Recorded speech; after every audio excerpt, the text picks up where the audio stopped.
Recently on a cruise, we did something that most cruise passengers would probably never be willing to do. We ditched the regular cruise line excursions and trusted the first driver we could find to take us somewhere nice. Now, if you've read any of the comments under cruise videos, especially the ones talking about taking excursions, you may have noticed a trend. People are very hesitant to venture outside of the scheduled cruise line excursions, and as someone who plans cruises for families, there are a lot of really good reasons for that. But this time, we decided to trust a local. So stick around and I'll show you everything we got to see and do on the beautiful island of Roatan, Honduras, and I'll share some tips with you for your next cruise. Now, to catch you up to speed, we just spent the last 2 days sailing from Galveston to Central America on the Allure of the Seas, and our first stop was Roatan, Honduras, an island known for its crystal clear water, lush tropical forests, and the second largest Great Barrier Reef in the world. If you've been here before, you may have done the zip lining, or more notably, you may have held one of the island's beloved sloths. And as cute as those sloths are, we really wanted to get in the water because we saw how beautiful it was from our balcony when we sailed in. So I was really hoping our driver would know some good spots.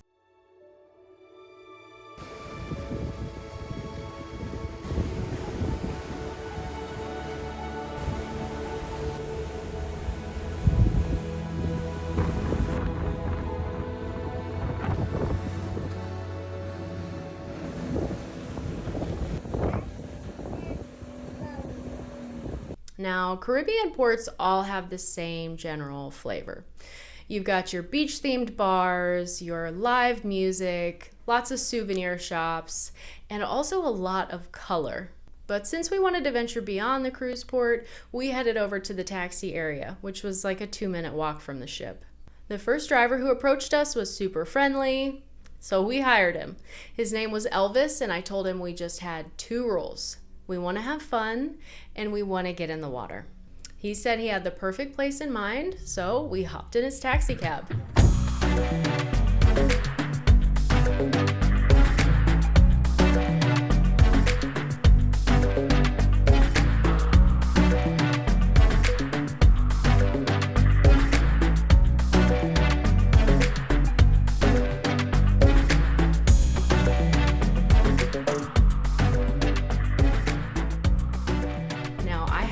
Any research prior to getting to Roatan, which is really unlike me. So this had the opportunity to either be an awesome day or a complete disaster.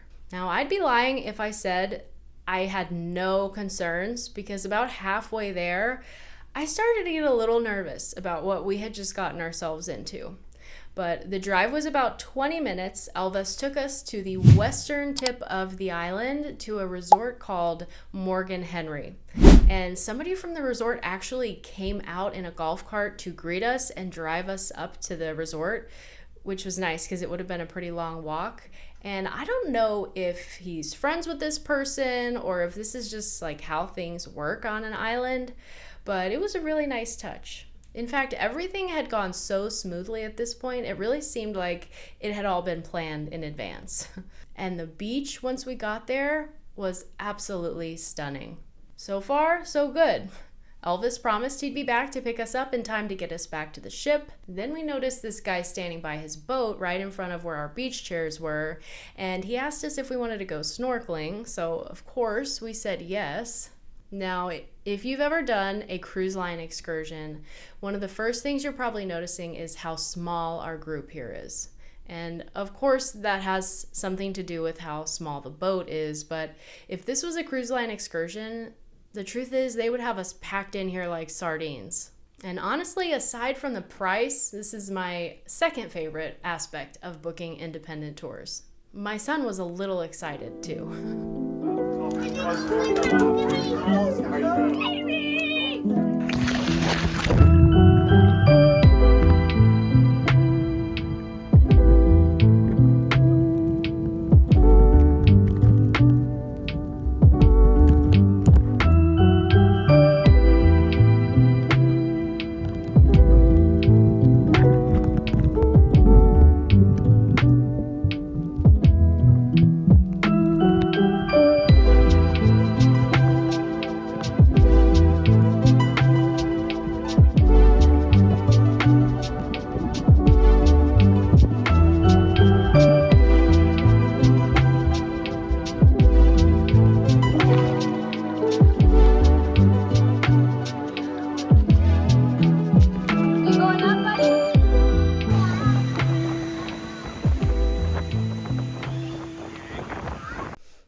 Elvis showed up right on time and we made it back to the ship with time to spare.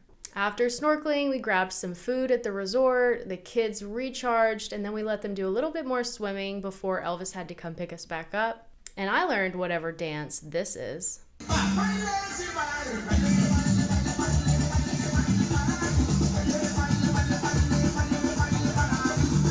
Now that you've seen our day, I'm going to answer some of the questions that you might be wondering. Number 1, how much did this cost? Well, Elvis charged us $40 for the taxi, but we do like to tip generously when we can, and we just liked him, so we ended up paying him $80 for the taxi. Now, the resort was actually the most expensive part of the day. For all 4 of us, it was $125. But considering that we got beach chairs, beach access, the swimming pool, and restrooms and showers, it was worth it. And then thirdly, we have the snorkeling, and this was the most valuable part of our day. For all 4 of us, we paid just $100 to have a snorkeling experience, and a convenient one because he was set up and ready to go right in front of where we were sitting. So the whole day cost us $300, and for 4 people, that's really a fraction of what a similar experience would have cost if I booked through Royal Caribbean. But I do have to be honest about the risks, because if Elvis's car had broken down and we weren't able to make it back to the ship on time, we would have been stranded and we would have been left in Honduras. And this is one of the biggest reasons why people argue for cruise line excursions instead of independent ones. And it's very valid. If you book through the cruise line and for some reason you're late or there's a breakdown or an emergency, the cruise line will wait for you. Within reason. You know, if it is the next day, they're not going to wait that long, but there's communication between the excursion company and the ship, and there's just peace of mind knowing that you're not going to get left behind. And also, if one of us had been hurt on that little boat and he didn't have proper licensing or insurance, and if we didn't have travel insurance, which you should always get, that would have been a problem, and you can see why people just aren't willing to risk it. So please don't take this as advice. I'm just sharing my experiences with you so you can make an informed decision. However, if you do book independently, remember these guidelines and you might save yourself some trouble. Number 1, always check reviews. You want to make sure that the company that you are booking with is legitimate and they have some kind of good reviews. Number 2, agree on a price before you step into the car or the boat or the bus or whatever it is. Make sure everyone is in agreement, you've settled on a price before you step into your vehicle. Number 3, you want to be in a public place. Obviously, don't go down some alleyway and get in somebody's car. Be in a public area where there are other people. Number 4, are we on number 4? Get a direct number or email or WhatsApp or some way to contact the person that you need to be in contact with. Number 5, give yourself plenty of time to make it back to the ship before you depart. I always like to give us at least an hour, maybe an hour and a half, but I'm a little conservative when it comes to being on time. And trust your instincts. Just trust your gut. If it feels weird, then don't do it. Now you know where I stand. Tell me your experiences. Have you ever booked independent tours before? And did you have a great time like we did?